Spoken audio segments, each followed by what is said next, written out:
Ladies and gentlemen, we are back from our break and it is now the international break. Welcome to the Strompcast episode 263. I am joined today by my good friend Richard. How are you doing today, man? I am good. Spring has sprung in this part of Canada, and it was like plus 18 today. Man, those the endorphins and just all that good stuff. It's been great. It's been great not being in a desolate wasteland of winter. Nice. Yeah, it was quite hot for us today. It was like 16 degrees as well. So summertime is coming, man. And we've got Chris. How you doing today, man? I'm doing good. Yeah, it definitely feels like we've started to turn the corner here as well, Mid-Atlantic USA. So your mood just like immediately gets like 10% better. It's just that little bit. So yeah. It's been a welcome development. We've got Portugal tomorrow. We've got Humeland and maybe a harder international debut. I don't know. We've got some sporting boys in the team. Got a decent result before the break. I guess it's been a pretty good week or two for everybody. Yeah, we got some guys coming back from injury too, which we'll get into, which is nice. We're not hobbled together anymore. We're not being held together by scotch tape and hope. St. Just is reportedly fit again. We'll see about that.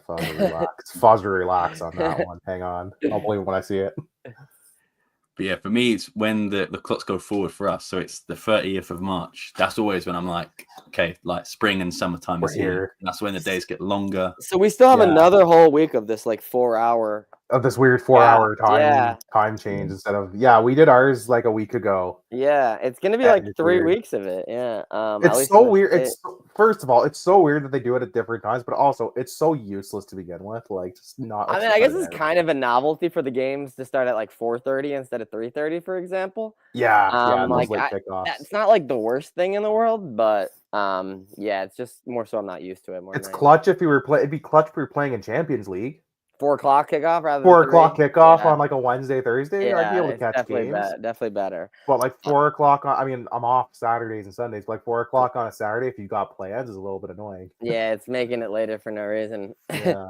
Yeah, facts. Danny couldn't join us today, unfortunately. But you can follow myself there. But most importantly, follow all things Alvalade on all social media and podcast platforms. And boys, I don't know about you, but I'm so happy it's the international break. The amount of injuries we've had, the amount of just shit that's gone on this season, it feels like it's been like a year since the last international break. So it's one I welcome very much compared to the usual ones. Also, I just think we needed a break from this team for a bit to not have to worry about any games. I certainly find it interesting that Gyökeres was dismissed from Sweden for his injury, but the most recent game against Famalicao, I was like watching him and thinking like, this is actually probably the fittest I've seen him look in 3 months.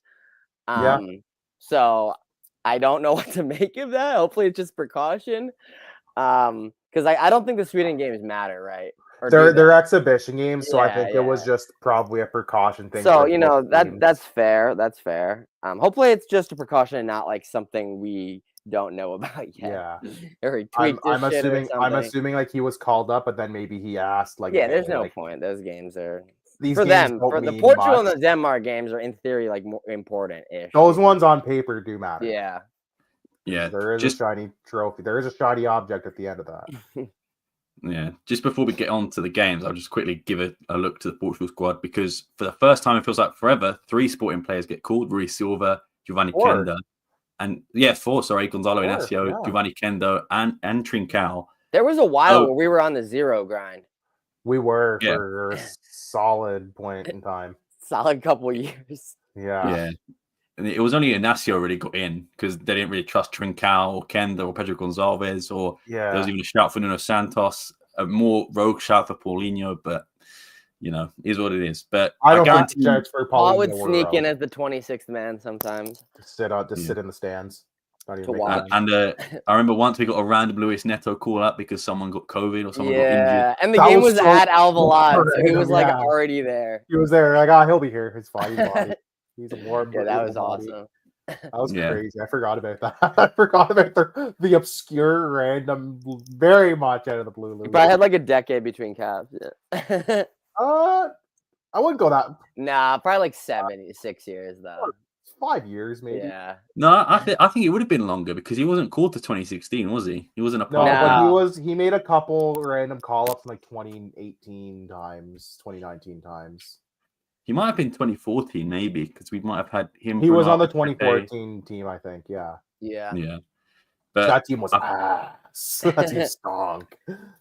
I feel strange because it's like we've got 4 players there, which is obviously good for Sporting, but of course the players that we want rested the most is what the player we want rested the most is probably Trincao. And I guarantee this is the time he plays 90 minutes back to back in these friendlies. I don't know that There's he'll play. no doubt in my back to mind. back. I play at wouldn't least shock one. me if he gets. It wouldn't shock me if he gets minutes. I don't think he's playing a full 90 either side. He might get like decent minutes, but not enough to be like exhausted.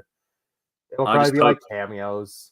I just hope he doesn't play like if he wants to play one, play the game tomorrow, and then don't play the next one. Hopefully Quenda doesn't play either. Yeah, I don't know that. Really, I think Quenda might be the same case where they'll probably get some cameos depending on how the games go. I don't think Kinder's made his debut yet, has he? Or no, he's not. He's not been captied. He's technically not been captied yet by the senior team. This will, if he plays this window, he'll be captied to Portugal officially. And because he signed for Chelsea, he definitely will get a start 100%. Yeah, we do love throwing a random just signed for Chelsea guy in the mix sometimes. That's happened a couple times. Renato Vega there. Dario Essugo will probably get called up soon as well, just for no reason. But I mean, Dario Essugo's been playing well in Spain, to be fair. So, yeah, but I mean, that midfield's so stacked right now. I just have a tough time seeing him break through unless someone just decides to retire or is hurt. So yeah, exactly. But yeah, we'll leave that there. We'll go on to the game against Famalicao because that is the more recent one. Yep. And I'll read out the lineup as followed. Reece Silva in goal, Dabas, Diamande, Mateus Reis, Maxi Ruja, who got sent off, Morita, and Hjulmand returning in a pivot for feels like quite a while. Fresneda, Trincao, Quenda, Gyökeres with the goal. Off the bench, Jenny with a goal, Eduardo Quaresma, Harder, Felissimo, and Esgaio. Fresneda also getting a goal as well. Richard, I'll start off with you. What are your overall thoughts about this game?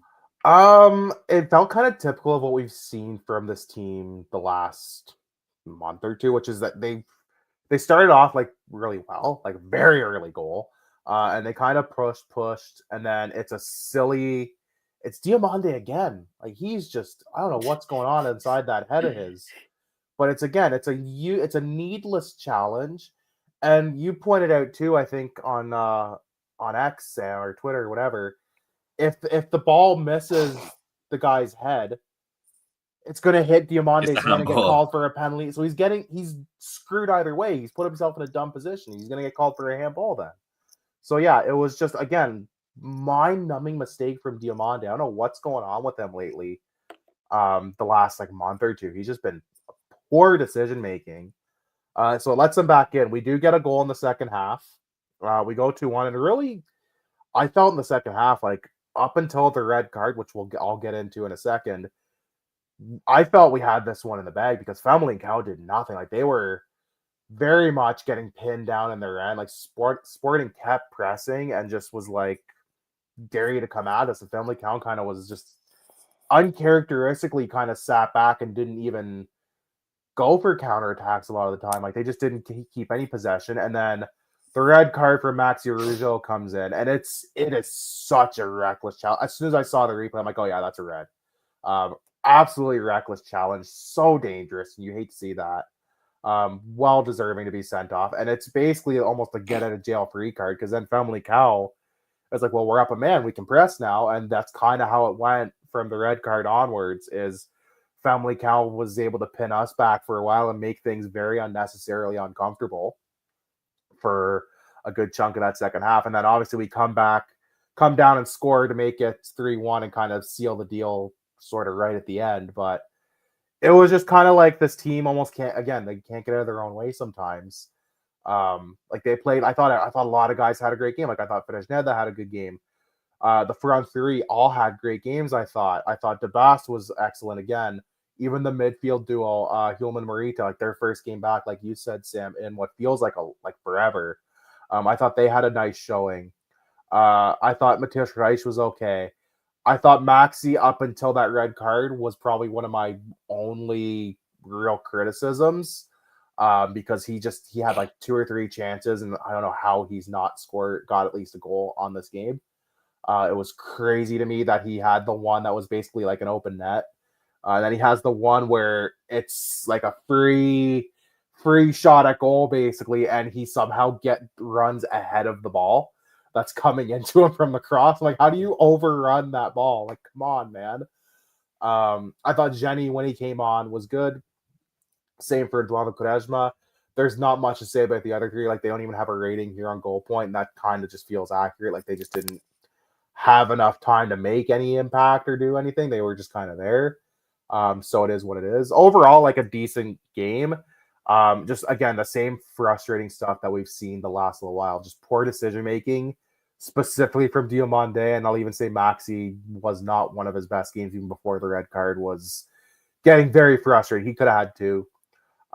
Chris, you mentioned it too. I thought this was probably the best Jokeres has looked in the last probably the last 2-3 months. Mm-hmm. I thought he looked good in the Casa Pia game as well, actually, but I think this game he looked a bit more like himself. He was making a few more runs.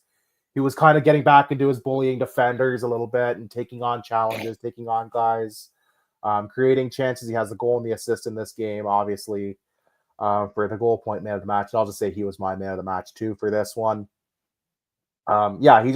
He looked probably the best he's looked in a while. I'm not upset that he didn't that he kind of turned down the Sweden call up, or that they released him, because they are kind of meaningless friendlies at the end of the day. So not necessary that he needs to be there, and it's probably better for him in the long run to get that extra, week and a half, 2 weeks of rest and just kind of light training, as opposed to having to play not like hard, like super hard games where you're going to be going full tilt, but it's still games where guys are going to be somewhat competitive. Like, guys want to win at the end of the day, so probably better for him to get that little bit of time off and rest, especially as we have 8 games left in the league season, plus 2, potentially 3 in the Tossa. We still have the 2 games against Rio Ave, so I will take him taking a rest.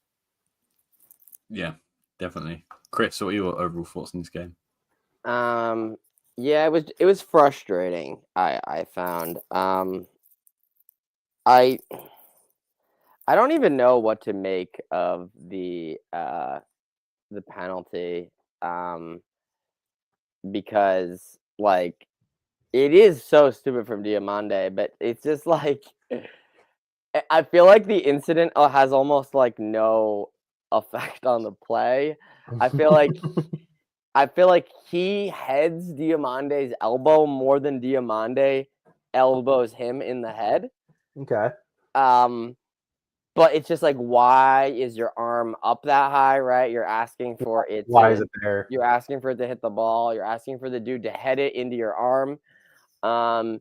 You're just, anytime your hands are over your head in the box, you're asking for trouble when you're defending. Mm-hmm. So it is just so freaking annoying and frustrating that it's him again.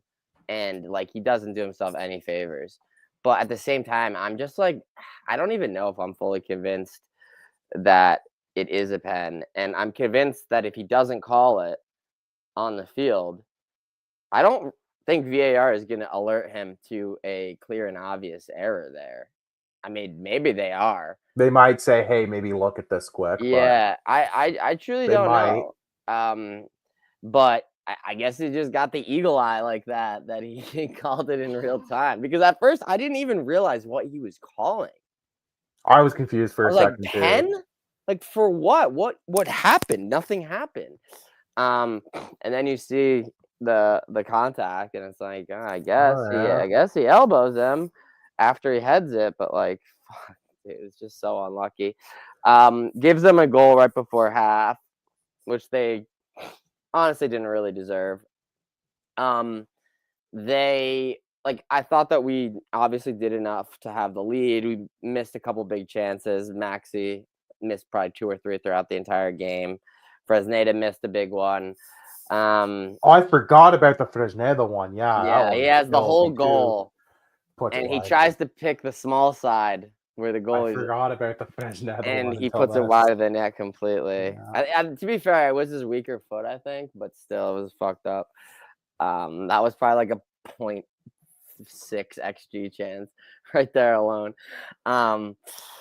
Yeah, so I was frustrated, and I felt like that we just completely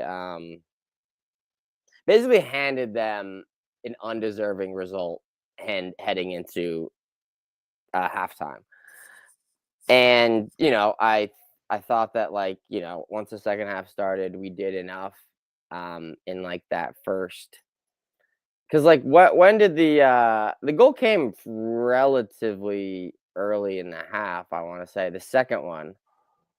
The second one, yeah, it came. Yeah, Oh, I can check for you. It's not listed on Goal. probably in the 50s. If I had. I think it wasn't like the 50th or so 60th, like yeah. it didn't go like, you really start to like shit your pants when you get to like 70 and it's still tied, Yeah. right? So we scored a goal. It was in the 64th minute. Okay, so I guess it was The getting penalty. there. I don't remember. Penalty, so I don't remember getting like that stressed, but I do remember thinking like, this is just like a game that we have controlled, and if we don't take 3 points here, it's gonna be on very us. dicey. It's gonna be on us completely. Like, Yep. We get our goal through the pen, and yeah, then it seems like it's basically cruise control until this very stupid tackle from Arujo. Yeah. And then like the last 10 minutes, these guys just got new life all of a sudden. We gave them a get out of jail free. They're only down by one. It's like all he needs one chance. One shot. Well, I skipped ahead. Sorry. They get basically immediately after the red. They like he guys perfectly onside by millimeters. They get their goal. And yeah, they're believing again all of a sudden. And it's just like, watch us throw this away now. Yeah. I was very nervous. The third goal was just the insurance. But I was certainly sketched out at the end, and I'm glad that we got the result.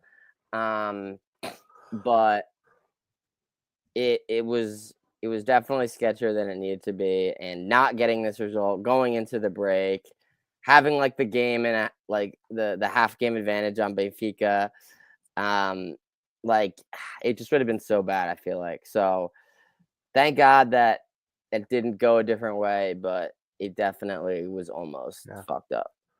Lots to be said for the Benfica game too. Estella gave us hope for a minute. All right, Rio, you mean? Rio gave us hope for a minute. Yeah, they did give us hope for literally like 2 minutes. I was like, man, you guys pushed so hard to tie it 2, and then immediately folded when you made it 2-2 and said, yeah, it's good. That's enough for us. Yeah. Colin, good stuff today, boys. Good stuff. What could have been? I know. I was watching the game. I was like half watching the game. I was like catching up on podcasts and stuff. Yeah. And I looked up and I saw them like coming in for the scoring chance. I just went, I was like, scored. What the hell? What's going on here? And then like 5 minutes later, Benfica scores. Anyways, I'm like, never mind. Carry on. Yeah. I mean, to be honest, I didn't watch much of this game. It was a St. Patrick's Day party, so that's where I was on the Saturday anyway. I did watch the highlights though, and I saw randomly when Jenny scored, Roshinha on the other team gives him like a little head tap, like, oh, well done, man. Gives a little hug. I thought that was strange. That's your boys. That is my boy. My 2 boys there, Jenny and Roshinha. But yeah, we looked good from what I hear. You mentioned Diamond there. I thought it was very silly because it was, again, it's like you mentioned it. If he doesn't get the guy's head, it's a handball. If it misses him, so I don't know what he was doing. And you mentioned it earlier. Why is your arm so high up, like you said? Yeah, just what is wrong with him recently? And it's what I said back to when we did the Porto analysis when he got sent off. Why are you giving the referee a reason to give a penalty or give a red card or whatever it is? Because to be honest, I'm surprised that he only got a yellow for this. Because if you look at it, it's endangering the opponent, elbow back of the head. It's usually a red. So I was very, very surprised that he was still on the pitch afterwards. Mm-hmm. Do you think refs are now, because he's been such a bonehead recently, are just looking for those 2 on him now, like any reason?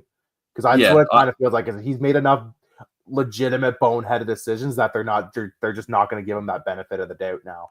It's the Draymond Green effect. If you're gonna mess up and you're gonna give referees a reason, and you keep doing stuff, then the referees just be like, okay, so it's you. It's gonna be a foul sometimes. Sometimes necessary. He's sometimes definitely developing the rep as like the bruiser now. So just kind of like how you could just grab Gyökeres and no one calls anything. If Diamande is like on the scene of the crime, they're just going to assume that he fouled. Yeah, because he's done enough stupid things on his own that I feel like anytime there's like a 50-50 now where you're not sure. If he goes up with his arm and the other guy comes down holding his head, you're just going to assume that Diamande elbowed him, you know? Like they're gonna look at that on any 50-50, and he's just not gonna get the benefit of the doubt on those if like moving forward. It feels like because he's done enough stupid things where the refs are like, no, like how many pens does he cause? 4 in the last like month and a half. 3, 4, like 3 or 4, yeah. I feel like it's been one every couple games. They're all they definitely skew like the last couple months. Yeah. Yeah, it's not a good ratio for sure. Chill out. Yeah, Juicebox put in the chat like he's. I'm actually remember the Humeland like choke slam penalty. Off the ball. Oh yeah, how was that not him, bro? That should have been Diamande. Yeah, that should have been Diamande. Actually, you're not wrong. It was Diamande in the game before that, was it? It was like the game directly before that, or maybe a few games before that. They're all Diamande did exactly the same thing. Yeah, they're starting to blend. Unfortunately, falls into the floor. But yeah, go ahead, Tom. I was gonna say on Diamande, there were times where I think the last 2 seasons I thought he was our best centre back. If I had to choose one, I'd be like, yeah, Diamande is by far the best centre back.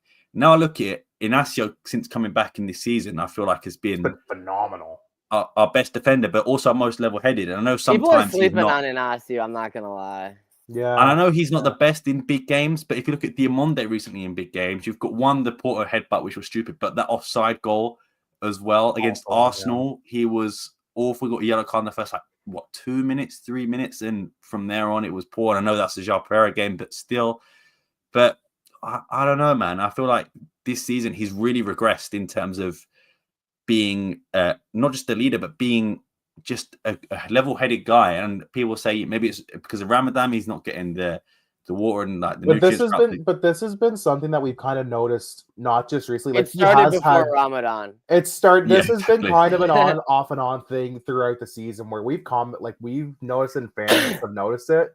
His decision making has just regressed, specifically, like you said, like his head, especially in certain times, has been it's just not been with him at all. And I think the last month or so, I don't know what it is. It feels like his decision making has been poor. Now I know you wonder if it's because there was so many injuries, so there was like a pressure on him for sure to be like, hey, you've got to be a leader, and like he's still a young player, right? So that could have been a lot for him too, which I get. But yeah. I don't think it's necessarily just a recency thing. I think this past season as a whole, that's kind of been something we've seen slip out a few times already, even before this last month, was he just sometimes does something really boneheaded, whether it's a foul, whether it's some silly giveaway, or it's some reckless thing. Like it's just one of those things. I don't know what's going on with him. When he's been good, he's been really good, but when he's been bad, he's been bad. I think that's the thing. Like it's been the extremes of both. We identified pretty early on that he definitely had like the potential for a Frango in him. The bozo gene, the bozo gene. He definitely has the bozo gene. So I guess I'm this using is just that like moving forward. the latest iteration of it, I think. Yeah. And I think what is more annoying is that I think everyone who watched him can see he has the skill set to be one of the best defenders in the world. He's got the build for it. He's got a great touch. He's fast, good on the ball. But it's just stupid decisions, not even aggressive decisions. But we mentioned, the offside against Porto. He's just not in line with the rest of the defenders. And he's not there. Where is he going? If he's there, that game finishes 1-0. But I digress, man. I think he does need to step up a bit. And Drewspot said, I think Quaresma has been very unlucky with injuries this year, but there will be a time when he comes back in and plays well. He's been really good when right back role. Yeah, and he's been very good when called upon too. Yeah, a nice cameo in this game, I thought. He was good this like the little bit that we got to see him. He was more than serviceable for me. But I think most of the time this season when Quaresma's come in, he's been good. Like I haven't had much to really criticize him on. I think this season.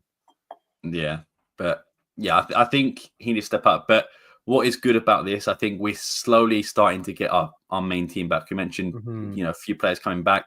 Pedro Gonçalves should hopefully be back against Estrella, if not the game after. You mentioned St. Just, who knows if he's going to be fit or not. Like, who knows if he even gets back in the team? Because there was rumors that Rui Borges was, not really happy with him. Yeah, he's like after the own goal incident, he was.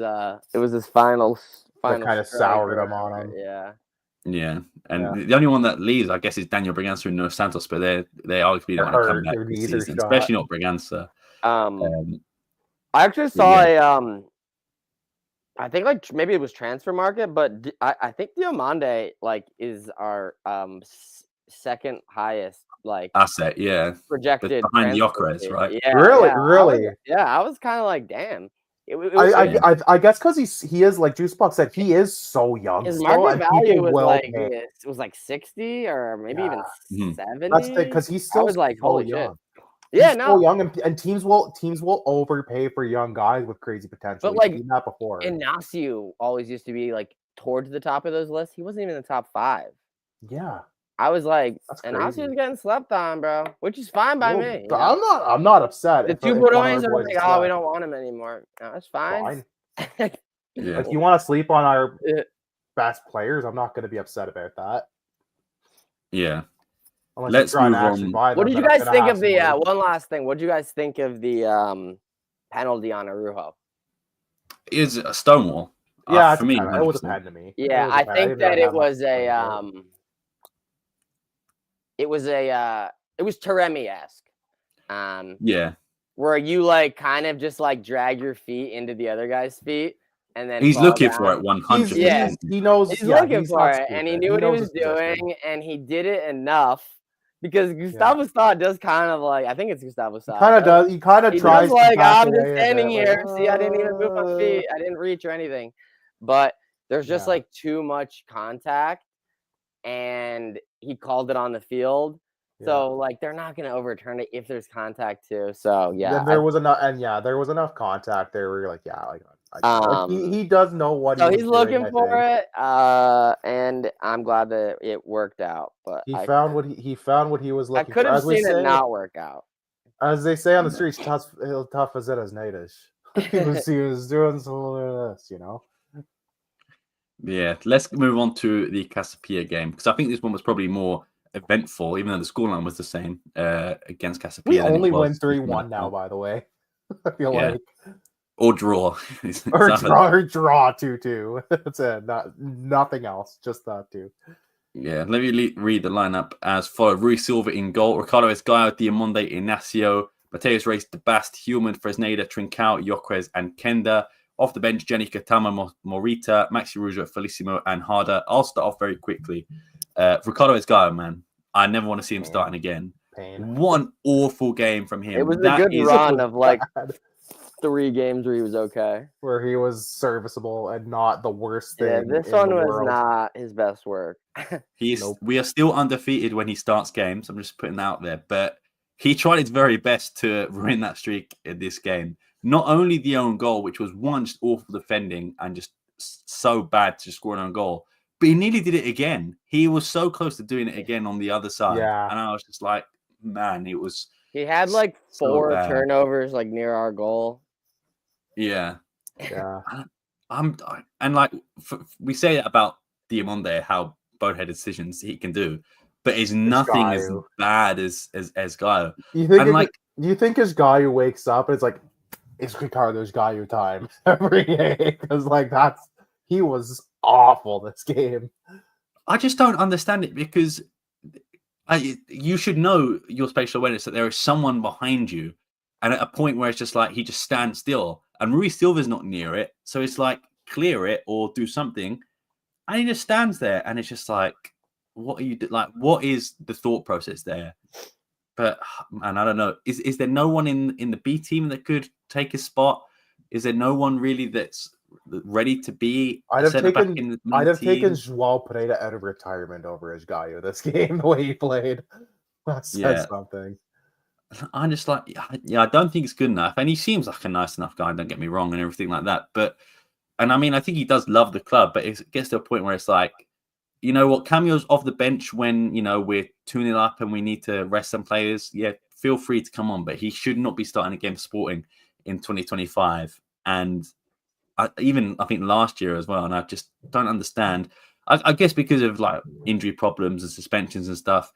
But surely there's got to be someone that can fill in, even if you do have to move the Basti in and you put, you know, Felicimo in, or I know Morita wasn't ready to start, but maybe put Morita in for the first half and take him out. I don't know. But yeah, I'm just sick of Esgaio at this point. But I will say Victor Gyökeres is back to his old self, definitely. I think we saw it a lot in this game. He arguably should have had a few more goals and a few more opportunities, but I think he did very well in this game. And I was really impressed. The first goal? No, it was the first goal of the last game. In the first like 3 minutes, he just like takes 3 guys on. Yeah. Boom. Like that was just cool. I don't think he could have done that in January. No. Yeah, 100%. Like, he wasn't able to do runs like that. It was noticeable. Yeah.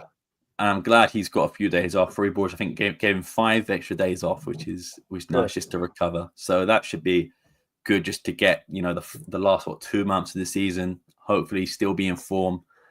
But 10, 11 games left in all comps. So we'll see. Yeah, we will see.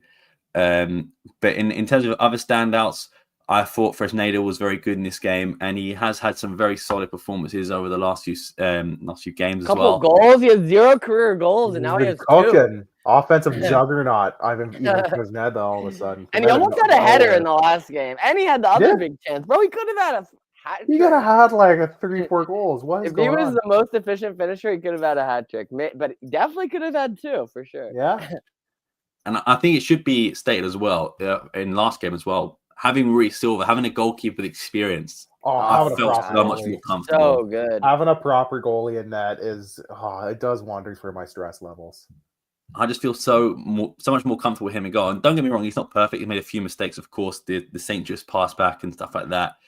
But in comparison to Franco Israel and Adan and Vladan Kovacevic, it's night and day. He is so much better than them, not just shot stopping, but on the ball. Like, compared to Franco Israel, who never left his line, and Rui Silva arguably does it a bit too much. But I'm so happy we signed a goalkeeper, and I would say shout out to Rui Borges, because I think he's the one who put the signing through, I would suppose. Yeah. But he and shout out Villarreal letting their starting goalie walk.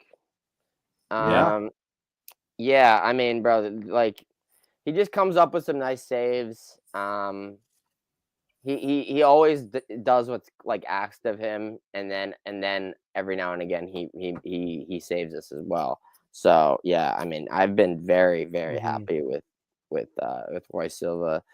I've actually kind of was thinking like this season, like, because I was like talking about the goalie situation with Portugal with my dad. I was like, Costa's probably still the starter by like default almost right now, but like Rui Silva's making a good I feel like Costa has had like this he's season, regressed. This season has been worse for him. This season's been worse for him than last season. I'm just surprised he's not so like.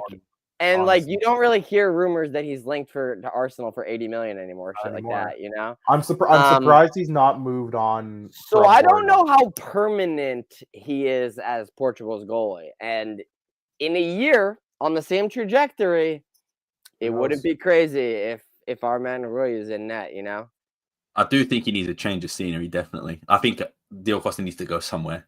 He's done everything he really could at Porto at this point. I'm surprised he's still there a little bit, if I'm being honest. I thought he would have moved like literally any time in the last like probably 2 years. I am a little surprised he's stayed here that long. And I do wonder if he's going to fall into kind of like the Pot Patricio PZ trap of he just kind of gets stuck in Portugal because he's good, but he's kind of not. No one wants to pay what Porto wants, you know. No, That's Yeah. true. People don't really pay that much for goalies, really, anyways, just in general. Not unless you're like a Donnarumma with like Yeah. stupid crazy potential. Yeah, you don't really see a lot of high praise goalies, especially overpays on goalies. It's few and far between. And a lot of teams have their goalies set already for many years. Like, yeah, typically when you buy a goalie, that's going to be your goalie for at least like a few years, like a few seasons. Yeah, the only team maybe I can see taking a deal is Chelsea, but that's because they sign absolutely everyone and all their goalkeepers pretty awful. Chelsea's not a football club; they're a money laundering operation at this point. So how do they not run into fair play shit? Like, because they loan like 30 guys a season. That's like, why they spend so much money. They're signing Quenda and they're immediately loaning him back to us to avoid because of fair play, probably. Like, I do think Costa's level is quite high, but I think it just depends. I think he should have moved last season after the Euros because I feel like his stock was at an all-time high. That was when his stock was the highest for sure. And that was such a good bounce back turn for him after he kind of had a so-so showing at that World Cup. Yeah, and I think after Conceição leaves as well, it's just a perfect chance to be like, okay, Porto are rebuilding. I'm off. I should go. But like I said, I don't know who's going to pay it because I think all the goalkeepers, all the top teams have their goalkeepers locked in. Arsenal have like David Raya, Real Madrid still have some. Yeah, maybe a Man U, or maybe like who's a team with like maybe an older team with like an older keeper right now. Well, that you think of. Ter Stegen will come back next season. Yeah, Ter Stegen will be back at Barca. I don't know how old Courtois is, but it feels like Courtois is very old now. Oh, like maybe at Atletico, like if Oblak was. Yeah, I mean he's getting there. He's certainly getting there. I'm just trying to think of like realistic clubs. Like I don't see him going really anywhere. Yeah, maybe Bayern with. It's weird. I can't see him going anywhere, but I can see him going everywhere. If that makes sense. Like I could see. There's a lot of teams you could see him fitting into. It's just like, do any of them really want to bite on him if they're still comfortable with their goalies situations at this moment? Like everybody that we've mentioned is still relatively pleased with their goalkeeping situation, so they don't feel the need to make a move because they have the leverage on Porto at that point. Porto can say to Bayern Munich, hey, Manuel Neuer's getting old. You should look at our keeper. And Bayern Munich can say that's fair, but also he's Manuel Neuer and he still plays very well. We don't necessarily have a need for a keeper at this moment. There goes your leverage. And that's I think that's just the case for a lot of teams right now. It's like you mentioned, Rui Patricio is a standout example of this. He left it very late and he moved, but he was there. Don't get me wrong, he had a solid career. He didn't really win anything, but there's nothing wrong with being a goalkeeper in Portugal for as many years as he did. Obviously, winning the Euros. Team, yeah. So, no, I don't know. It's a weird one for Costa. In terms of this game, I'm just going to say the Bast, I think, has been impressing every game. I feel like he's been really good in that position, and I feel like it's probably going to be his position from now on. But it's good to have someone versatile in the team anyway. But yeah, other than that, that's it from me. Richard, what were your thoughts on this game?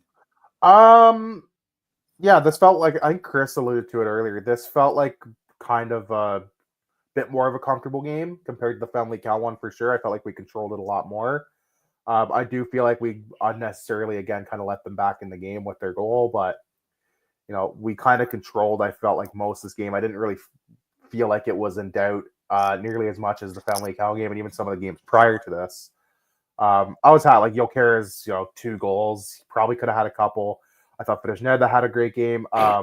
This was a game where Trincão he looked a little tired. He didn't look as tired as he has. I was glad he kind of came off as a sub and got a bit of a rest. It was nice to see Morita come in, even though he's been hurt. Obviously, he didn't get the start. Not Hjulman's best game necessarily. I know he does have an assist. But he was just kind of average for me. He wasn't bad by any stretch. I think 4.6 rating from goal points, a little harsh actually. I thought Max Urujo when he came in was good. Carlos Gaio was just awful. I'm not going to get too much into that. Like it just felt like a guy who blatantly just did not know what he was doing and like forgot how to play the game of football. Rui Silva was great this game again. And you alluded to it as well, Sam. Even just his shot stopping alone instills more confidence in some of the previous keepers we've had. But yeah, just also his willingness to come off his line. Just all those other stuff you mentioned where he's coming off his line. He's a bit more comfortable with the ball at his feet. His positioning's a bit better overall, especially on set plays. Like his distribution's better. It's so nice and such a relief to have a competent goalie in net again. It feels like we've not had that for a long time. It does wonders for one's stress levels to not have to feel like any ball coming to the net is going to be a goal at any given time. And I should shout out Jenny. I thought Jenny was very good when he came on as well. I was very happy with his cameo. Yeah. Not much to add. Like, it's a 3-1 win. It was it was like we said, it was a more comfortable 3-1 win. Casa Pia's no pushovers. Like they did do some good counterattacking, and they kind of held their own for a good chunk. We've seen like they're a tricky team. They've been a tough away day for a little while now. So happy to walk away with the 3 points. That was a game we kind of had marked when we were going back a few weeks ago, going, oh, this could be a little problematic, and thankfully it wasn't too problematic. We walk away with 3 points. We have a 3-point lead with Benfica obviously having that game in hand, but we do have the head-to-head advantage as it stands on them still. So as well, we'll go into the league standings and break down more because the top four has been kind of a mess the last 2-3 weeks.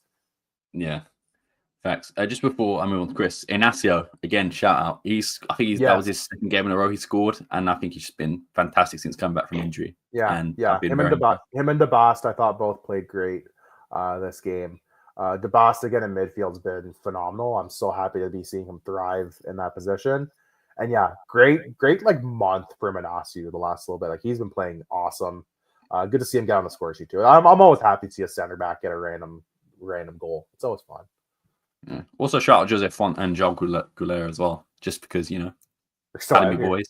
Still out here, man. They're doing their Jose thing. Font's like 40. Joel Goulet's still like 25. So, but yeah, fair enough, man. Yeah. Chris, what were your thoughts on this game? Yeah, definitely more comfortable.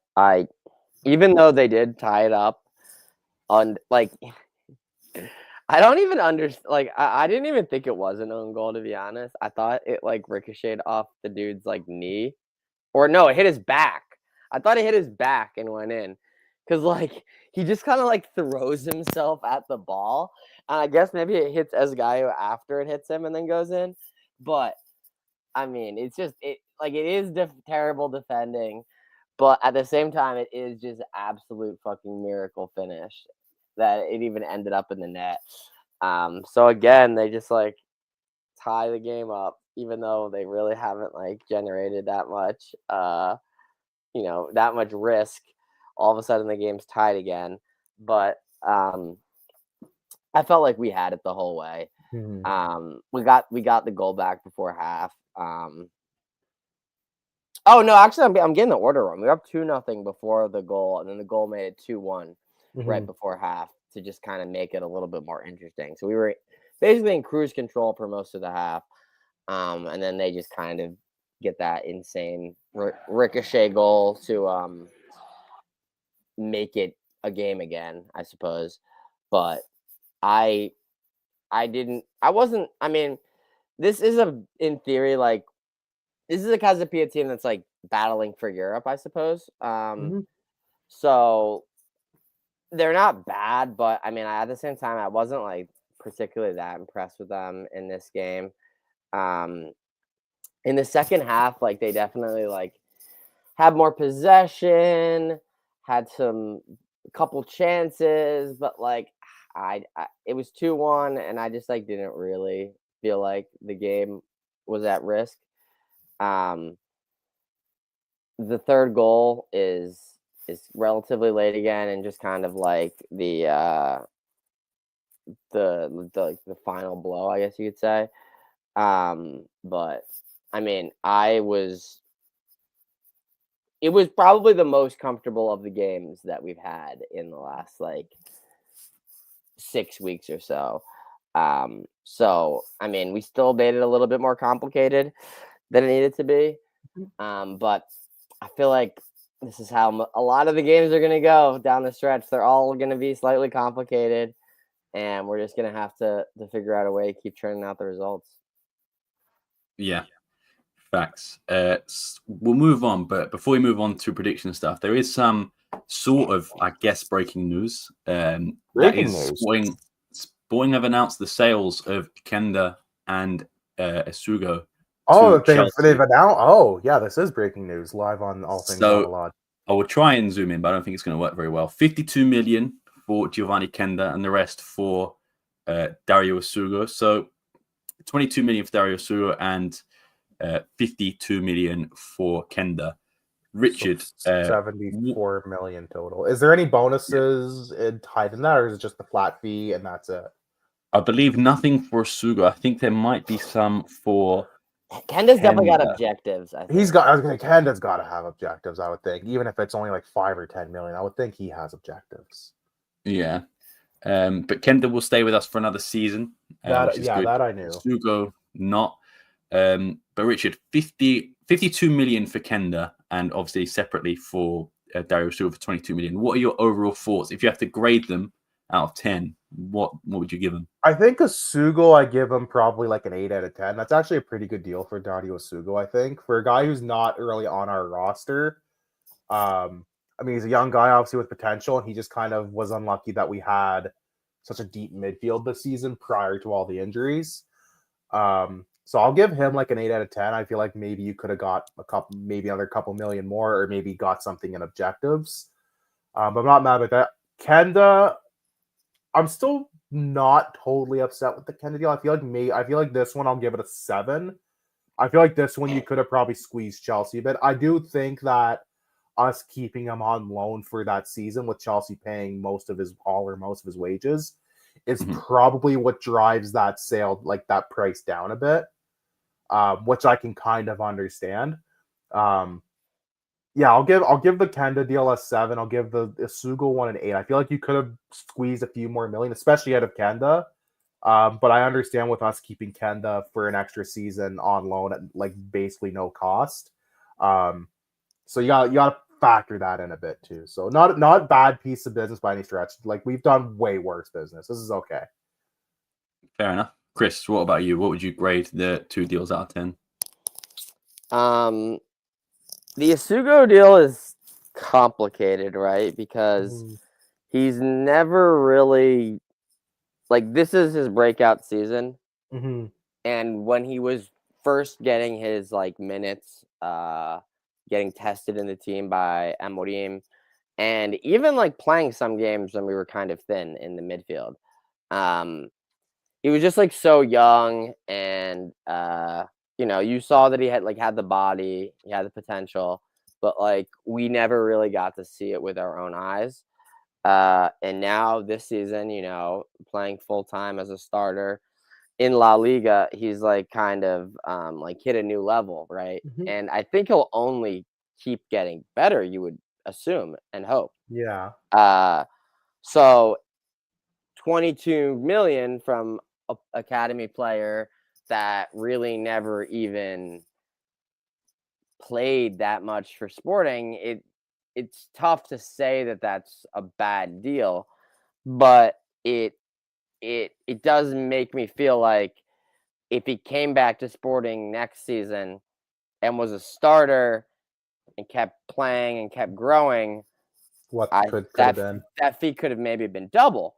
But there's also no guarantee that could have happened either. And if you bring him back and he's not a starter, he's playing inconsistently, he's playing. I don't even think you get 22 either. Then yeah, you're lucky to get half probably. Yeah, and you're selling him to Spain for like 5. So it makes me think that it's like probably like not for the worst, Yeah. And like obviously, like there's risk in potentially being able to get more, and there's risk in being faced with having to accept less, right? Yeah. So it's not Joao Pena for like 20 million. Yeah, so I think that I'm not that upset about it. I think it's decent business, I suppose. Yeah. I think Quenda is definitely worse, right? This is potentially a generational talent. I mean, he's going to come back on loan next season. Like, he's also 17, right? He's only going to keep getting better. Yeah. I mean, he's already been playing so well for us. And, like, imagine if he just, like, keeps getting better. has like a 20-goal season, it's gonna be like, well, fuck, I wish we didn't already sell him. We should have waited Yeah. like 8 months or 9 months. And he's a Could have gone guy there where 30 I mil. do not see the same risk as like Essugo as far as like the price falling.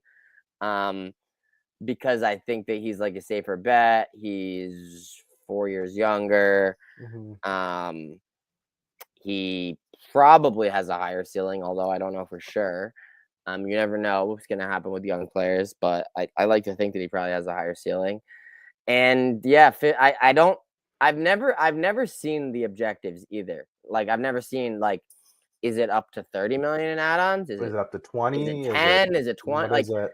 I don't know like what it could go up to. But what Sporting said on the press release, I'll try and get it here a bit better. But from what it looks like, 52 million, and then I believe $1 million in objectives here, 1.3 million objectives here. And I think that's commission of 3.5 million. So I don't really see anything else there. I don't know if these I'd be shocked if there wasn't. So I mean, if it's just basically like 50 million for 17-year-old player, I mean, I guess it's okay business to get 50 million for anybody, but it really makes you think like what could have been. What would have done if you had shot? What would they? Well, I'm gonna downgrade mine to a 6.5. Yeah. Because what would they have gotten if they had shopped him around a bit? Let's say.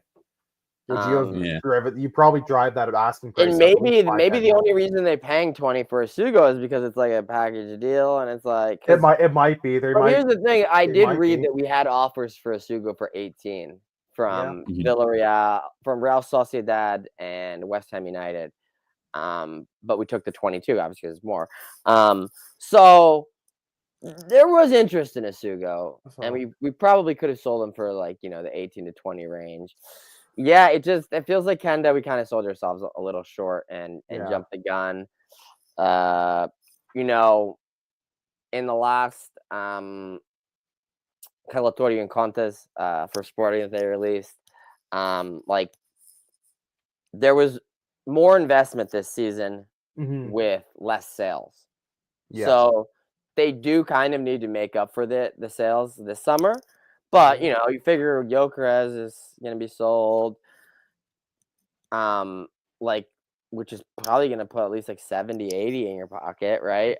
You add these two on top of it. One's a little bit more maybe unexpected. One of the center back prospects. Like, I don't even know if we needed to kind of like panic sell. I don't know. Feel like we needed the cash injections immediately. But they got like a bit of an overpay for Essugo anyways. Yeah. Like if teams were offering 17, 18, you got 22 million. You got a 4 million overpay, which is no chump change at this for this team. For sure.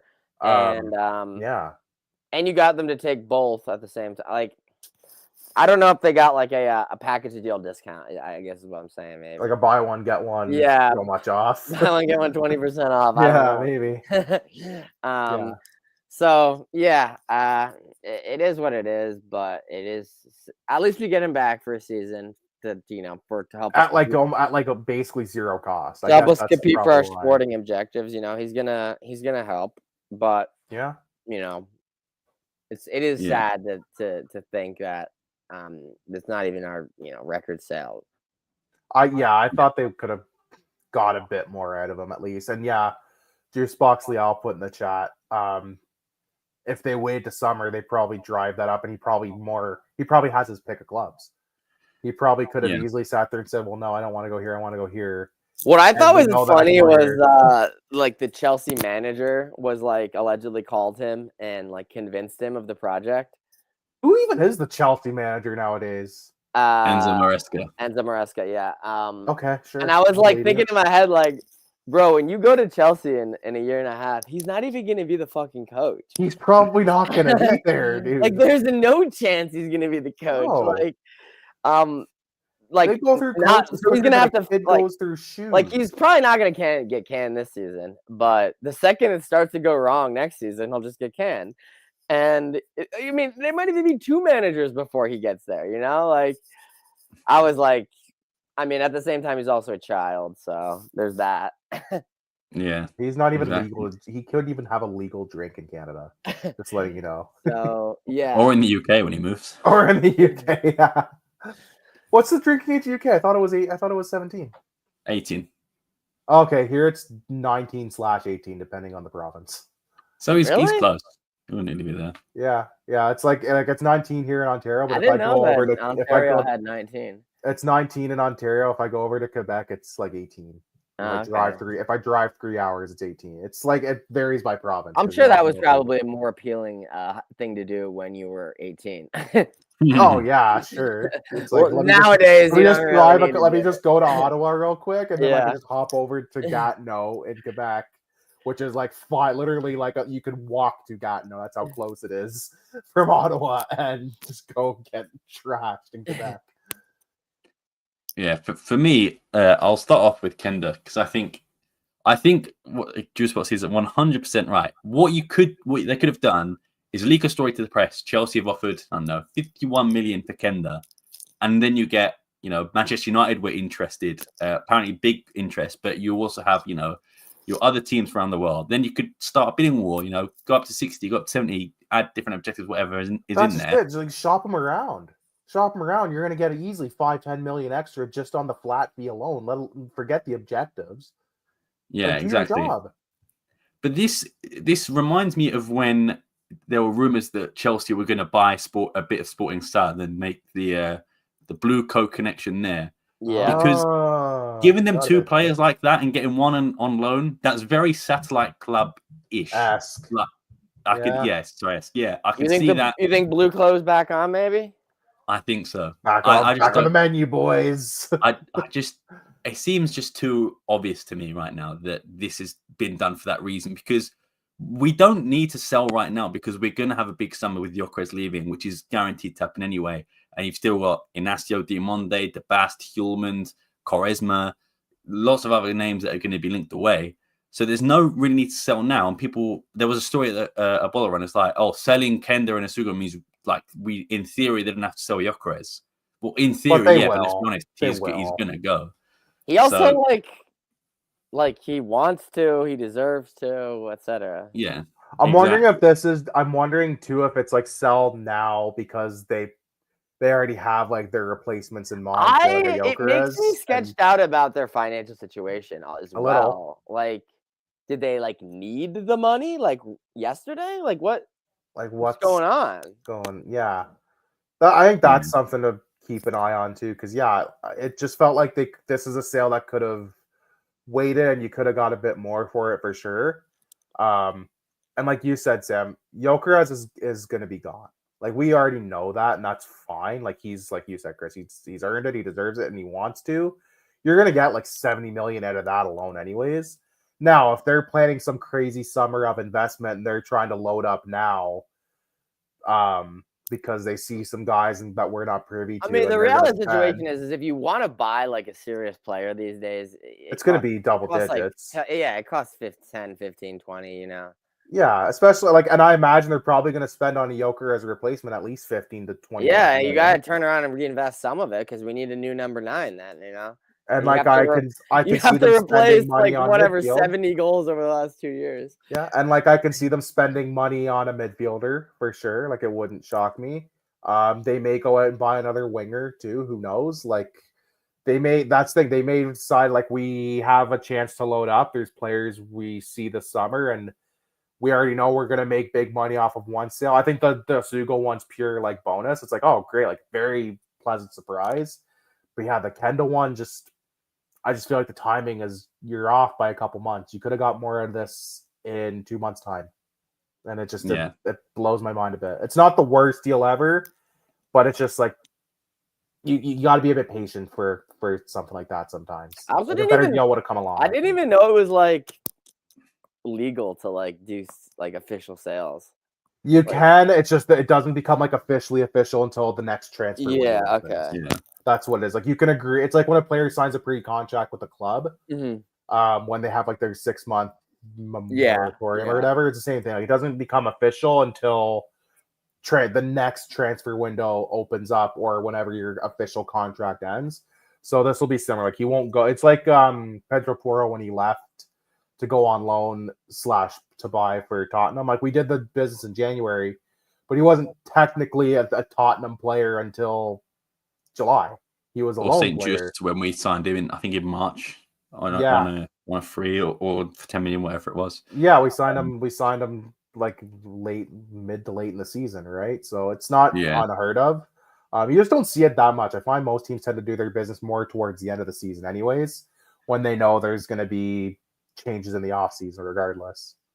Yeah. So for me, if Kenda's deal doesn't have a sell-on fee or objectives, I think it's a 5. I don't think I can go any higher than that. Yeah, if there's a sell-on fee, even if it's like 10%, that's still better than nothing. We still get nothing. And I know you still get some like academy fees, but I still think that's literally like less than 1% or 2%. It's not anything massive. So yeah, but honestly, I think the Essugo deal is worse than the Quenda one. And really? Hot take from Sam Fonseca. Give me reasons. When you look at Quenda, right? Sorry. When you look at Essugo, right? You look at our midfield right now.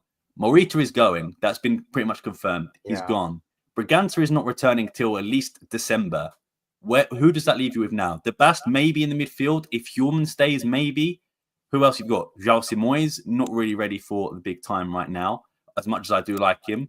You've got Felicimo and Alexandre Brito, but again, they're not ready. Essugo would be perfect right now, even if it is off the bench.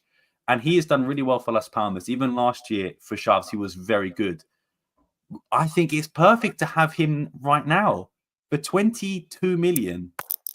I just think, what is the need? And his one, no objectives, no sell-on fees. What is the? I mean, speaking of what is the need? I don't even like. Is he gonna play at all? Like, like what's the end goal for Chelsea there? Yeah, because Chelsea have a shit ton of midfielders as well. They have a shit ton of everybody. Well, they have enough. They could field like 3 teams with the amount of dudes they got under contract. But if you look at their midfield, so like Enzo Fernandez is not going to go anytime soon. Caicedo's not going to go anytime soon. They bought that Lavia for like 45 million for Southampton. They've got a guy called, I think it's Santos, who they signed for quite a lot of money as well. And I look at our team right now, and Essugo would be perfect. Even in our injury spell that we had, having Essugo come in, or I know Mateus Fernandes had to be sold in the summer, and I wasn't too mad about that one. But instead of, I love João Simões, but having Mateus Fernandes, having Essugo there, instead of a Brito or a Simões or a Felicimo, I think it looks like a much better team. And if he does get an extra year, we can double the money. Look at what he's done for the players like Mateus Nunes or players like that who have stayed.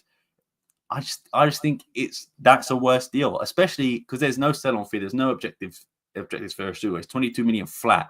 There's nothing else there. So for me, I think the Essugo deal is a 1 or even a 2 at a push.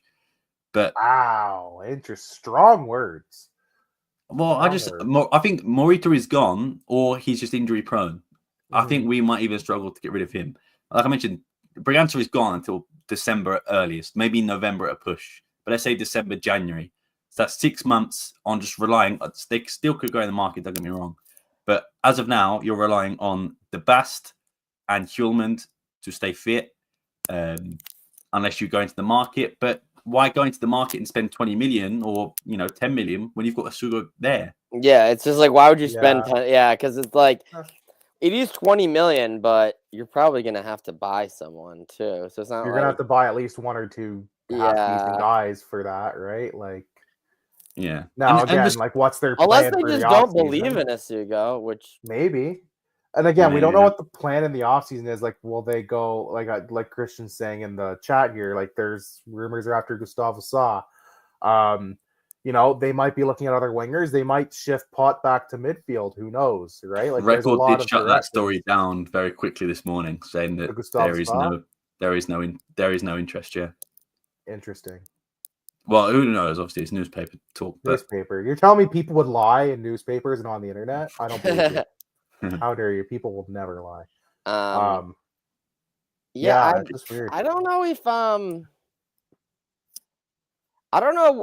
I do rate Gustavo Sa, but I just don't know where he fits into our team. Yeah. Yeah. And just one more thing on the Quenda deal, which makes it worth it for me, is that we're not losing a player next year because he's still there. Yeah, I think that's what drove the Quenda price down, is they're paying for him to come on loan. Yeah, exactly. Like he's coming back to us at like 0 or almost 0 costs. So But I then wonder the if argument that's is, what drove the price down a bit. if he does stay on loan and let's say he has an even better season than this season and he Like, doubles his goal assists, you're gonna be like, we could have doubled our money. Because he is only 17. He's still 17 years old. That's the thing. He could pop crazy. off next season, and you're right, Sam. You could be like, well, shit, we could have gotten way more for him if we had waited a year. I still think they could have got more for him if they waited till May or June. Exactly. And another thing that really annoys me about Essugo is the story was there. He makes his debut at 16 in the title-winning season. He goes out on loan and he comes back. And I think, put him in the team, give him some starting minutes. The story's there, and like it's a good feel story. You look at the players at the academy, be like, I want to be like Dario Essugo's never going to be able to finish his story, Sam. Yes, I am correct. For anybody who gets that in the chat. Yeah, the story is finished. The story's finished. He turned heel, man. He turned heel. How dare he? But yeah, I think we've spoken enough on Quenda and Essugo, so we'll move out there. And as Jess said, yeah, I agree, but let's be honest, Gyökeres is gone. I think Gyökeres is gone. I think Hjulman stays. I agree. I think Hjulman stays, which is why they probably felt like they could bite on the Essugo deal. And I'm wondering I am curious what they're cooking in midfield now for next season. Because that is a good point you brought up, Sam. Is you could have had Essugo slot back in kind of seamlessly, like in theory, anyways. We should say. So I do wonder what their plan for midfield is in the market. Like, are they going to shop internally? Do they really believe in some of these academy kids that they've been calling up? Are they going to go, in the market in Portugal? Are they going to go in the market abroad? Like, what's their plan, right? Yeah, and one thing that worries me in the summer as well is how many players were here because of Ruben Amorim. I love Ruben. A few are going to be pissed off and want to leave. And I think Gyökeres is definitely one, which is understandable. Do we have other guys that have been there for age, like Pedro Gonçalves? Is he like, okay, as much as I like Rui Borges, maybe I should look on because, Ruben Amorim's left, or Trincao, I know he's been rumored to get a contract extension. I think there's a lot of questions here that could be answered in a bad way for Sporting. And defenders, especially Diamonde, Inacio has not played under a coach, obviously, until now. His whole professional career under Ruben Amorim. So if Ruben Amorim says, Inacio, I'd like you at United, then of course I might be enticed. Yeah. So yeah, I'm just worried for that. Let's get on to league predictions very quickly. We do have some updates on some fronts, so let me just get to the two most recent games, and that is Casa Pia and Famalicao. So first of all, I got 3 for the 4-0. Got Gyökeres 2 goals and didn't get Quenda, unfortunately. Same with Richard getting, and got the win. Same with you, Richard, getting the 3 points there. I'm so close to the score. I'm so close to the scoreline. Chris gets Gyökeres and the win, and Danny put the Basper, got the win. Danny was the only one to say anything. I realized at the 20th minute. I realized 10 minutes in, I was like, oh, I think I screwed up. And then I went and checked, like, oh, okay, we all screwed up. I don't feel so bad. Yeah. But Danny did gain. Good for Danny. On you. Good for Danny. He's leapfrogged in the second now. I'm still 20 points ahead. I'm not declaring myself. It's a battle for second. Let's be honest. I'm not declaring myself champion yet because all it takes for me to have another battle. The battle for second's electric, though. The battle for second place is on fire. There's been a lot of league changes in that sense. Yeah. But yeah, that is it for the league predictions. I do have a surprise for you boys. And I think you probably know what the surprise is. Quizcast. There is indeed the Quizcast. We're doing Squad Goals International Edition with 2 legends. But for an extra point for any of you, can you name the two players there? The 2 players there? That is... That's not a Dino. No. I have no clue who number 3 is. Number 11 I've seen before. I know. What club does number 11 play? Did they play for when they got called up? Vitória Setúbal. That's a Dino. That is a Dino. I don't know who Correct. number 3 is. And you Number know three- what I was thinking it might be? I thought it might have been Makakula, but that was before. Nah, earlier. Makakula was Earlier. already cooked. But yeah, Earlier. that was Yeah. Makakula is in the era where number 3's playing. But I don't Number- know who this. Yeah, who the fuck don't- is that? Who's man? this? Who's number 3? Who is this jabroni? So number 3, I'll give you a clue. Played at Sporting and played at Braga before moving on to Sporting Kansas City. Yeah, later in his career. Oh my Very God, rogue why player. don't I This know one. this? Why don't I know this? And it might not even be the same player, but it's the one I googled. So I hope It's not. the same It's guy. not that Andre Santos guy. Nope. How many That's what I was players have thinking. Sporting had that played for Sporting Kansas City? Because I know 2, but I none have of them. No clue. But none of them were Portuguese internationals. No, that's I know Diego Rubio and Oriol Rosell, but Mario Rosell. neither of those are Portuguese internationals. So I don't know who the fuck that is. It's a centre back. That helps. That I was assuming because he's number 3. I'm assuming he had to have been a defender. It is Nuno Andre Coelho. Ah, Coelho. is that not the senior team, or is that a Oh. youth team pick? That's got to be a youth team pick. That is a senior team pick. Oh Because my I god! filtered it on Transfer Market by 1 cap or 4 caps. I think he ended up having. So That's Good for him. crazy. Good for him. I forgot Bro, about he was Nuno capping Coelho. anyone back then. Bro, that's crazy. That's crazy work from you. I have no clue. Yeah, first one, first guy, I'm like, I think that's a Dino. It did look like a Dino after you said But I'm like, that, I'm yeah. pretty sure it's a Dino. When you said Subal, that I was like, oh yeah, that's a Dino then. And I'm like, I don't know who this other random. He had dude a is. senior cap, bro. That's crazy. That's wild to me. All right, let's get into this. this is Squad Goals International Edition. So what I need you both to do, you'll be competing against each no. other, taking it in turns in naming, first of all, every Is it player the called Euro up to 2000? Portugal's Euro 2016 team. Oh, I can do that. I can Every do that player easy. called up. I can hit you. you- I'll hit you I with will the give obscure you- ones to start. Just in the sense of timing, I'll give you both 2 lives each. Yeah, and if you that's get fair. one wrong, you'll go. I'll start off with Chris because I Yeah. feel like Richard, you're very good at this stuff. So I'm going to start off with Yeah, with let him Chris. go. Let him go. All right. Rui Patricio. Correct. Richard. Vieirinha.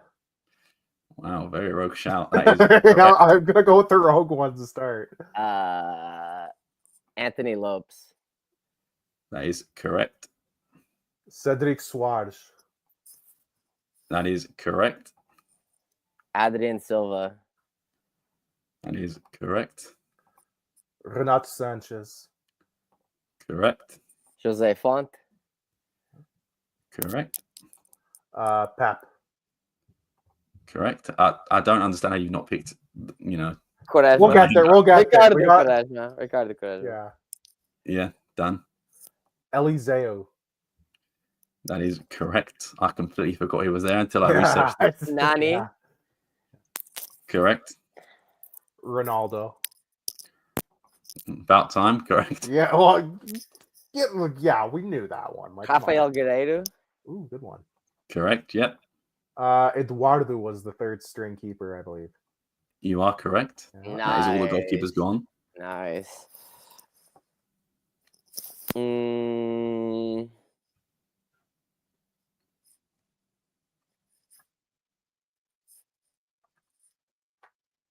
Let me think here. Eder. Of course. Eder Yep. Zitu. João Mario. Correct. Yep. Good I will shot. say you've got 4 midfielders, 1 forward, and 2 defenders left. Okay. I know one of the defenders. Whose goes it? I think it's May still, right? It's Chris. Yeah, It's it's Chris, Sorry. The defenders are hairy for me because I'm not sure. I know one of the defenders. I'm Yeah, fuzzy on the other one. the other ones I'm like, was it him or they retired? I'm really Fuck. really fuzzy on who the other defender would be.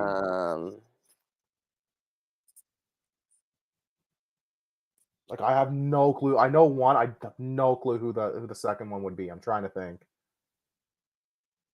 All right, I'm gonna use a guess here. I have 2 lives, so I'll use a life. You can play around. Bruno Alves. Correct. Ooh. Yeah. Oh, okay. I thought Bruno Alves was on that team. Okay, I thought he might not be, so I was that's like what I was. That's ready what I to was take a life wondering. there. Okay, nice. I was like, I don't think Bruno Alves was on that. Okay. The other one I'm thinking of is Ricardo Carvalho was on that team. No, Correct. That Bro, is I was correct. like, was he on that team or was he he was retired too? he was the requisite All old right. guy on the team. Shit. That's right. So that all the defenders, all the keepers? Yeah, That's all the 3 defenders. midfielders. Sorry, 4 midfielders and 1 forward. Okay. I know one of the midfielders for sure. Actually, William Carvalho? Correct. Yeah. that was the second one I was thinking of. João Moutinho, we've not named yet, have we? Correct. Yeah, that's it. You've got 2 midfielders left and 1 forward. Oh yeah, the forward, I was have like no telling clue. him to take a penalty and not Forward, be a I pussy. have no. The forward, I have no clue who it could possibly be. I'm actually going to be stuck on the forward, aren't I? It's not Adinho, I don't think. No, it wasn't. It was not Adinho. I can confirm. I'm almost positive it wasn't Adinho. Danilo Pereira? Correct. Ooh. Yeah. So there's 2 players remaining, 1 midfielder and 1 forward. I Richard. know the midfielder. Is it Andre Gomes? Correct. So, No. I don't know who the Who, forward by is, the though. way, is like a Who the hell's the starter forward? for Lille, I think he's at. yeah. I think it's Leo. Yeah. Like I think he's playing pretty well. Like, good for him. I thought he was. I don't like, know who done the. for. I don't think I know who the forward is though.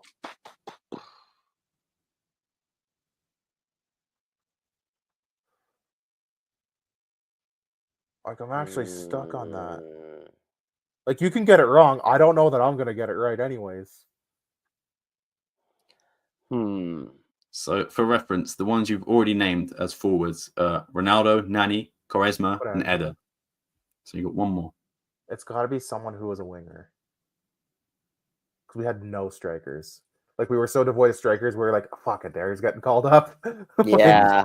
So it's probably not winger. a 9. Yeah, it's probably not a 9. It had to be some dude who was just on the wings for vibes. Like this is actually gonna stop. This is gonna drive me nuts if we don't get this because we're 1 off. Yeah.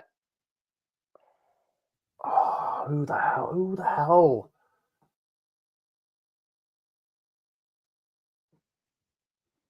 You know what? There is one name, I think. But I think I might be wrong. I don't know that he was called up yet.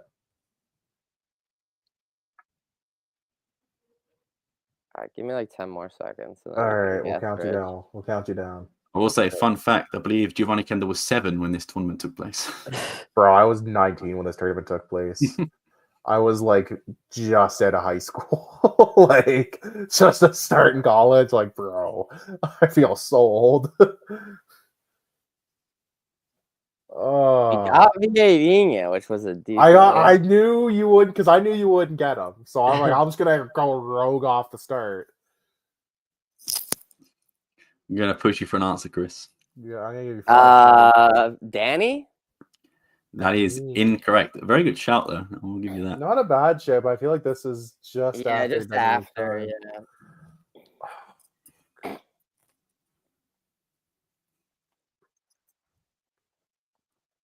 Was it Rafa?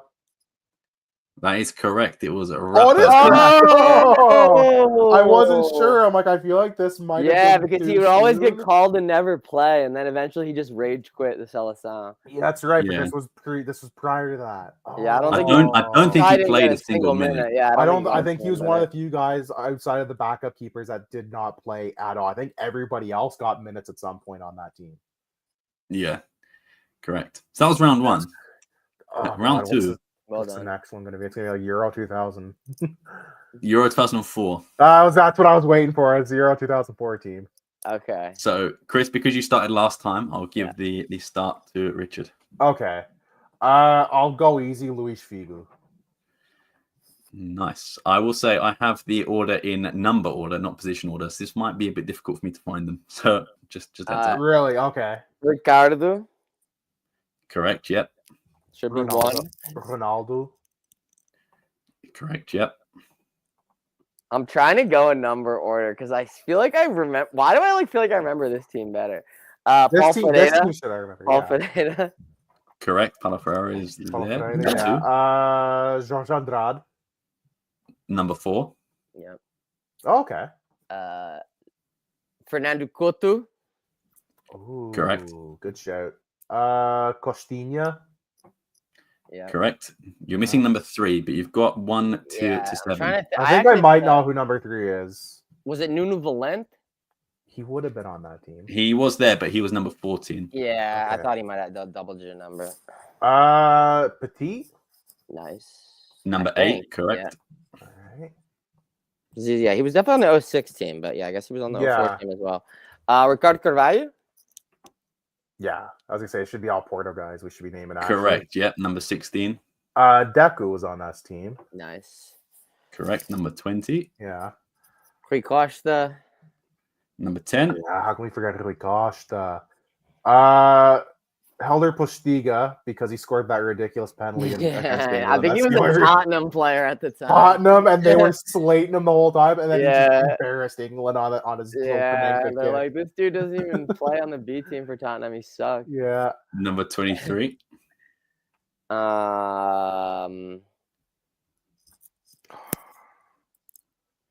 Manish. My guy. Manish was my guy. Correct. Because you've got to the halfway point, I'll give you the numbers of the players that you're missing. So you're missing number 3, number 9, number 11, number 12, number 13, 15, 19, 21, and 22.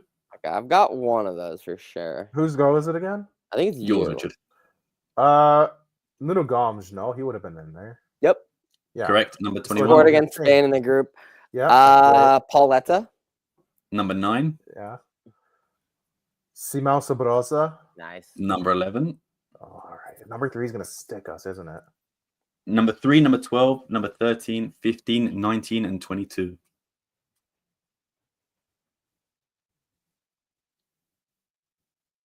Okay. Vitor Bahia? No. That is I incorrect. remember Vitor Bahia wasn't the backup. I know one of the two was keepers. The backup? They didn't take Vitor Bahia. I remember that being controversial. Keem's one of the backup goalkeepers, isn't he? Correct. I don't know who the other one is. I feel like I'm gonna get stuck on that. Yeah, I'm trying to think of who else is a keeper in Portugal at that time. That might be. I feel like the keeper is gonna that third string keeper. We're just not gonna know. Shit. Okay, we'll have to return to that. Is it me? Yeah, you just went Key. Okay. I went Key.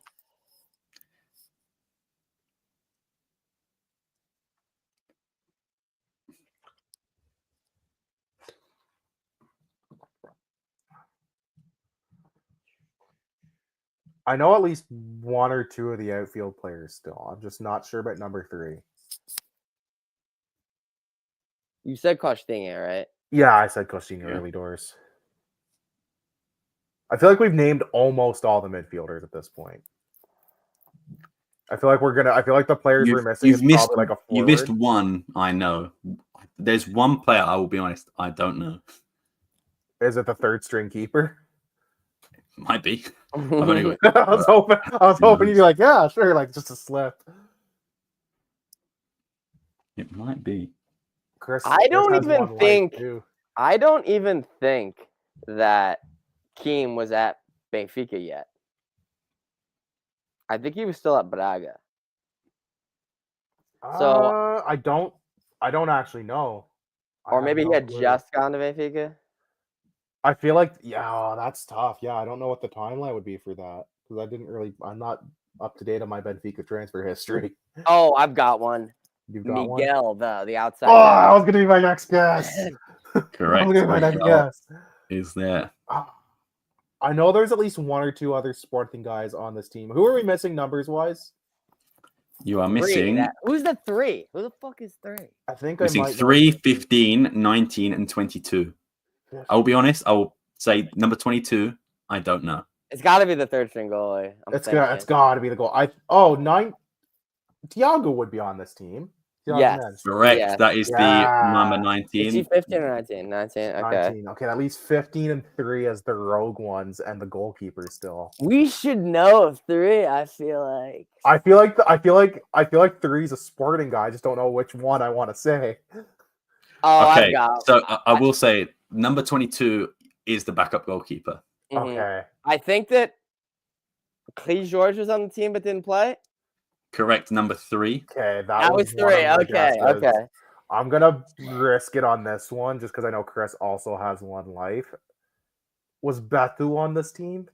Correct. And so you've got the backup. The 13th Oh, this is goalkeeper. gonna be a crapshoot now. Is that it? The only one left? That's it. That is it. Done well, to be fair. Oh my god. Okay, because of my previous theory of Keem not being the Benfica goalie yet, I'm trying to I think. think the Benfica goalie at the time, Moreira, Wow, that is an Bro, incredible no shout. way. was he the third goalie? That was it. How Yeah, have that you is done this? incredible. That's incredible. Jose yeah. Moreira. That's Yeah, incredible dude, for he you, was a I top think. prospect and never Wow. really panned out. He was a hot prospect. Oh my god. So Keem wasn't the goalie. Let's go! My only other guess was going to be Paulo Santos from Braga, but he was too young. Yeah, bro. And then if that was, That was it. if it I wasn't would've been- Moreira, I was like, it was someone abroad, and I don't even fucking know. Yeah, I would have been like, I don't know. I Wow. have Yeah, no clue. fair Unless it was play. like Well done. My only Only other one- guess was going to be Paulo Santos or the goalie Costinha. That was it. Out of what 35-ish players, you only got one incorrect. So That's crazy. It was Well Vitor done. Sorry. Bahia is the only one. 40, almost 45 players. I say you only got Yeah. one Vitor incorrect. answer. Bahia is the only one we screwed up on. That's crazy. That's good for us. Yeah. You've got a question for you, Richard. What kit are you wearing currently? This is Beta Mar from Aveiro. This is their Um, centenary kit, actually. Yeah, it's a little obscure. What year? This is 2022, 2021, 2022, I believe, or 2022, 23. It was their last kit with Nike, and yeah, it's their centenary kit. It's got a little centenary logo. Nice, here. nice. Yeah, I it's love decent a little kit. I kit. love a kit with a little extra something, you know, Oh, this one's got a few extra something. an extra patch, an extra something, you know. Yeah. But I guess that is where we'll end off today. There is one more thing I want to just point out, and that is when I get there, is that God help us. I met the best coach of all time, Oh, yeah. João Pereira. You got to witness iPad ball. Was he nice? He was, yeah. You He seem didn't like say he's much, but he nice. came over. Like Yeah. he didn't say much, but he came over. Did he take pictures to other people too? Yeah, I saw he Kevin took got a pictures picture of him. with him. That's cool. Yeah, I went with Kevin. We watched Sporting B versus Fulham under 21s. They did lose 2-1, but it was fun. And I'll give credit to João Pereira. He saw, because there was loads of Sporting fans there. I think there was only maybe 100 or 200 people there. And he saw Sporting fans over, and he got the Sporting players to clap and go over to them. So that was cool. Just Did you guys random speak English or Portuguese to him? Portuguese. Well, I got Kevin to do most of the heavy lifting. Have you Good on him. have you been? It was at Craven Cottage? I'm guessing. Yeah, and it's the first time I've been there. Yeah, I as was gonna say, have you ever been there It's a before? cool little ground. No, What was it like? it's right on the riverside, so it's freezing. It was like it was 2 degrees. I was so cold. I was very nervous taking this picture because I was shaking, not because I was like nervous, but I was so cold. Like, I was just that damn cold is awful. But yeah, it was a very nice stadium, I will say. But yeah, unfortunately, the boys didn't get the W there. But still, like I think the ticket was £4. So, it's cool that you got That's to all right, see that's them. cool. I mean, That's pretty sweet. Sporting B came to London, kind of random, but hey, That's pretty cool. yeah, I'll take it, man. But yeah, thought that was just a little fun note to end up on. But yeah, before you go, make sure you follow everyone. Shout out to Danny who couldn't be here today, but make sure you follow Danny there. You can follow Chris right there. You can follow Richard there. You can follow myself there, but most importantly, follow all things Alvalade on all social media and podcast platforms. We will maybe take next week off, depending on what happens. yeah, but we should developments. we should be back hopefully the week after. But other than that, we'll see you next time. Peace.